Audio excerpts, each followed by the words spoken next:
پاکستان کے قیام کے بعد 15 اگست 1947 کو ملک بھر میں یوم آزادی منایا گیا، لیکن صوبہ سرحد کے وزیر اعلیٰ ڈاکٹر خان صاحب نے اس دن کوئی سرکاری تقریب منعقد نہیں کی، جس سے ان کی وفاداری پر سوال اٹھے۔ قائد اعظم کے حکم پر انہیں عہدے سے ہٹا کر خان عبدالقیوم خان کو وزیر اعلیٰ بنایا گیا اور خدائے خدمت گار تحریک پر پابندی لگا دی گئی۔ ڈاکٹر خان صاحب اور ان کے بھائی باچا خان، جو کانگریس کے وفادار تھے، پاکستان کے قیام پر ناخوش تھے اور انہوں نے صوبہ سرحد کے ریفرنڈم میں ہندوستان کے آپشن کو شامل کرنے سے انکار کیا۔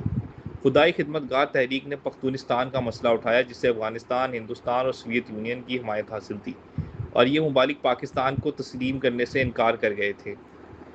خان عبدالقیوم خان نے خدائی خدمت گاروں کے خلاف سخت اور آمرانہ پالیسی اپنائی، جس سے وقتی طور پر تو قابو پایا گیا مگر سیاسی کشیدگی بڑھ گئی۔ انہوں نے طاقت کے استعمال کے ساتھ مذاکرات کا راستہ بند رکھا، جس کی وجہ سے سیاسی مخالفین اور عوام میں ناراضگی بڑھی۔ 12 اگست 1948 کو باردرہ میں خدائی خدمت گاروں کے ایک پرامن احتجاج پر فائرنگ ہوئی، جس میں کئی افراد جاں بحق اور زخمی ہوئے، اور اس واقعے نے نفرت کی خلیج کو گہرا کر دیا۔ 1952 کے صوبائی انتخابات میں حکومتی دھاندلی نے عوام کے جمہوریت پر اعتماد کو نقصان پہنچایا اور سیاسی انتشار میں اضافہ کیا۔ ایسے اقدامات نے ایک طرف تو حکومت کو وقتی استحکام دیا، مگر طویل مدت میں عوامی تقسیم اور عدم استحکام کو فروغ دیا۔